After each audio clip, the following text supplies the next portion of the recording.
Hi everyone, Dr. Kelly Ray here. Happy Monday to you all. Here we are, the first full week of June 2020, and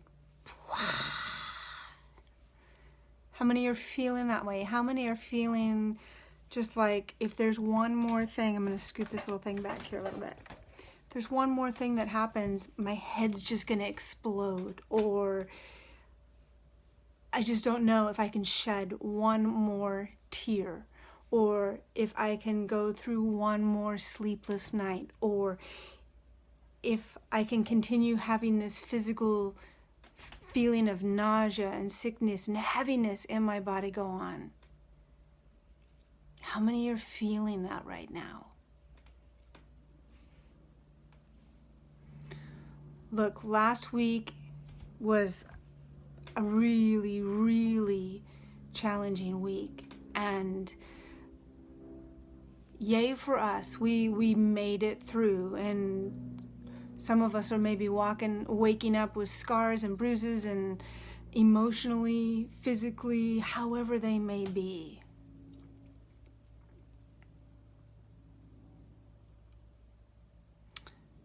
Change is a process. Change takes time. It's not a race.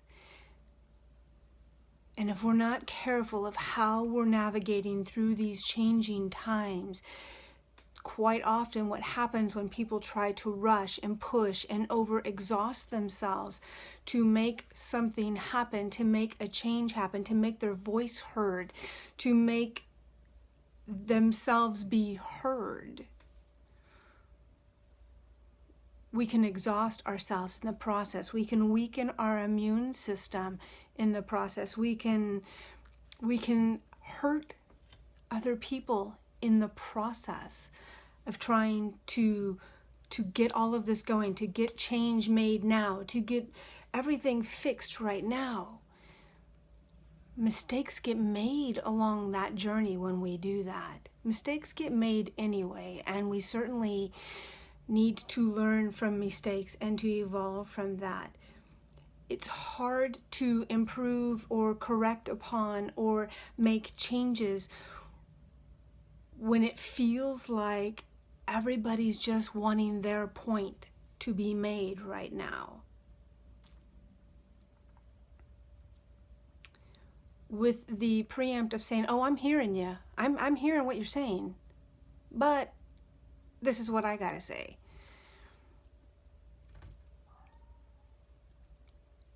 I don't know that there's enough of that going on, as much as there's a lot of finger pointing going on. There's a lot of anger that's being surfaced. And you know what? Anger is not a bad thing, per se. Certainly feel like our feelings and our emotions should be something that we're teaching our children from a very young age, of how to process those feelings, how to navigate when they feel sad, and how they can have tools on how to work through sadness, how to work through anger, how to work through frustration, how to enjoy happiness, how to celebrate joy. It seems like so often we want our kids to only feel certain feelings because we feel that we can only handle certain feelings and we can only operate from certain feelings. And then when these other feelings come on board, we're like, wow, we don't know what to do with them. Or we've suppressed them for so freaking long that when they come out just explosively. And then everybody's walking around going, well, what the hell? Why did that happen? How come they lost their mind? Or how come everybody seems to be flipping out?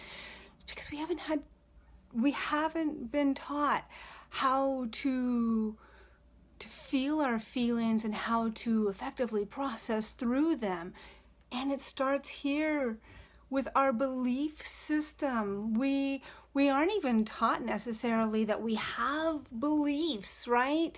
I mean, when you're a little kid, the biggest extent of beliefs come from whether you believe in Santa Claus or not, or whether the tooth fairy is real or not. That's the extent of where our children get taught beliefs, or if there is God or isn't God. And they're not even allowed to question those things. Okay, we'll let you question whether Santa Claus is real. We'll let you question about the Tooth Fairy or the Easter Bunny. But you sure as hell better not question whether or not God is real. This stuff starts so freaking young. And here's the thing. We as the grown-ups, we think that we've got it all figured out. We don't, because we're just little kids, little babies in like grown-up suits now, because we're still functioning from those beliefs that we were given and assumed and adopted and made to be our own without even questioning them. And so did our parents and the parents before them and the parents before them. Is it any wonder that when somebody says, oh, drug and alcohol addiction runs in my family, is it an addiction that's actually a disease within the body? Or is it something that's been passed on over generations that we've not even talked about and that we've not even addressed, that we're not even taking responsibility for? We can just push it off on it's a disease, or it's a dysfunction, or it's this, or it's that. There's so much finger pointing going on. And yes, I'm pointing the finger right now too, with the full acknowledgement of knowing I have 3 fingers pointing right back at myself saying, okay, what are my own beliefs about what's going on? And how am I expressing my own feelings? How am I handling these feelings? We've got from the middle of March when the coronavirus breaks out, and now we're shelter in place, and you could see people starting to lose their minds, their unsteadiness. You could see them starting to lose their uncomfortableness with this having to be shelter in place for various reasons. And then as a result of getting uncomfortable and not liking it and being very fear-based and being very triggered by everything that's going on, the first thing, because we haven't been taught how to deal with these feelings and emotions and things that are going through our head, we just want to explode out and start pointing at conspiracy theories, pointing at how this is wrong and that is wrong and everything's messed up, and so then the blood starts boiling, and then we're starting to fret over everything else. And I know you can feel the energy in me, right? And that's the point I'm trying to make, is I want you to feel this for a minute. And then we have bear witness on video. Not one person that I know of, and I don't know that many people, but certainly the people that I even see in social media and people that we're seeing around the world, nobody is disputing that what happened to George Floyd was just and right. Not one person. Horrible. Then we've gone out into the streets and now protesting, and that's turned into a whole bunch of different things. It's not just one story that's happening out there, because everybody is feeling frustrated. Not everybody. A lot of people are feeling frustrated. A lot of people are feeling uncertain, feeling very unstable and not sure what's happening, because these events are unfolding very rapidly. How is it that if we as adults, remember, we're adults dressed up in, we're kids dressed up in adult attire, trying to raise our own kids, thinking we have to know the answers for them. We don't, and we may not. I want you to know that it's perfectly okay to let your kids know that you don't know, or you don't have an opinion right now, or you haven't thought about it that way. This is a time period where you need to be as vulnerable and raw and real with your kids, because they have so much to say. I had a beautiful experience over the weekend of sitting down with my dad. So here's one generation. He's 78 years old. Have my generation, have my daughter's generation. And so the three of us having these conversations and being able to sit at this table and talk about subjects that are subjects maybe we've never actually verbalized out loud to one another, but have certainly had our opinions and thoughts and beliefs around certain subjects. To have these subjects come on the table and to be able to sit there and listen to one another without the need to have to respond with why they were right or why we agreed with them or why they were wrong, was beautiful and uncomfortable. Because we're treading on waters that we may have never treaded on. There's been thoughts that we've had in our heads but never verbalize them out loud to somebody else, and then to be able to verbalize them out loud to your family it can be challenging, right? Because what's the risk of coming out to your family, those that are closest to you, your tribe, your community, your village, right? And maybe have a different opinion than the mass community or village is scary. It's hard. You risk being judged. You risk potentially being abandoned. You risk being shamed. You risk being guilted. You risk your own anxiety and stress over even bringing it out loud.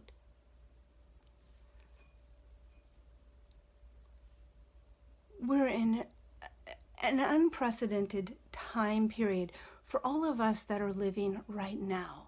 There's been periods of time throughout our history where there's definitely been unrest.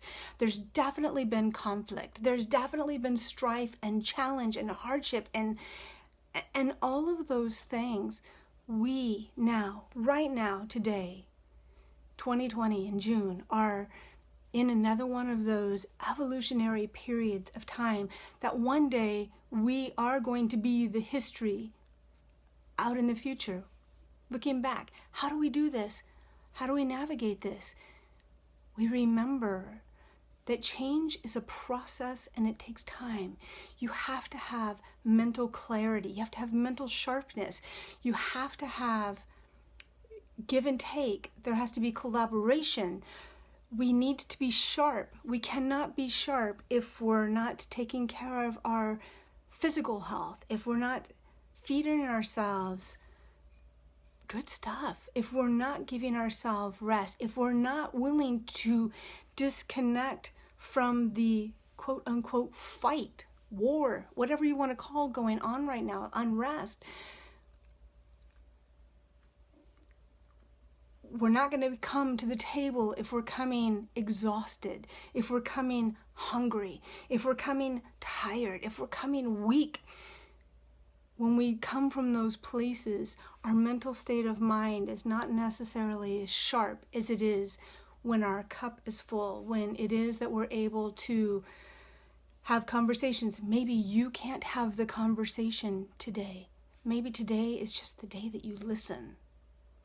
Maybe it's the day that you take notes and you process how that runs through you, what you think about that, how you may look at it from a different angle. And then if you've done that, then when it's your turn to have a conversation, ask those questions. Gain some clarity, gain some insight, rather than so much assumption of, well, this is old, this is tiring. I believe that we all matter. And I believe each individual person's life is important and valuable and deserving to be heard and deserving to be capable of doing whatever they want to do for their lives, as long as it's not do no harm. Do no harm to yourself. Do no harm to others. We're sitting at a very, very pivotal time. And I felt like I just needed to come on to remind myself and remind maybe others that may be feeling like me right now, that this is a process, that there isn't a race, we're not even close to a finish line. But just like any athlete that prepares for a marathon or a distance, or when I think of the Tour de France, something like that, that isn't something quick. That's something that you've got to train to go the distance, and you have to be not only physically fit, you have to be emotionally fit. You need to be strong all the way through. And sometimes that being strong means you need to take a break, that you need to go restore yourself, that you need to refresh yourself and go a little further the next day. I can't see your comments. I can see some things coming through. Please know I'm going to go back through and read them and comment on that.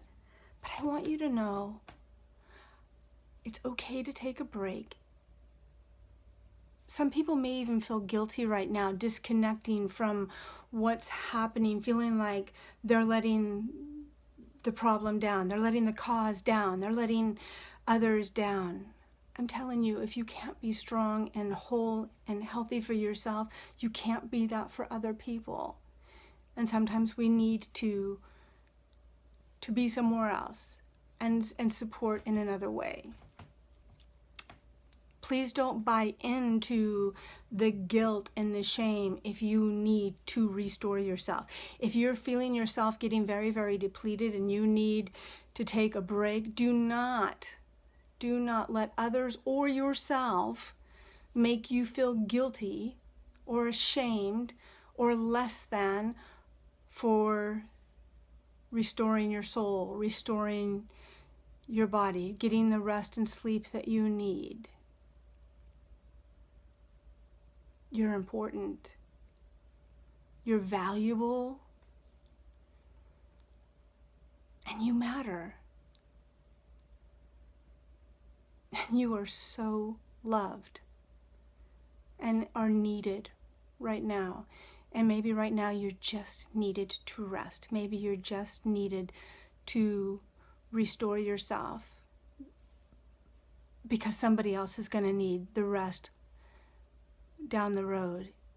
And if you're restored, you can then stand up and do while they rest and restore. Please know, as always, I send you so much love.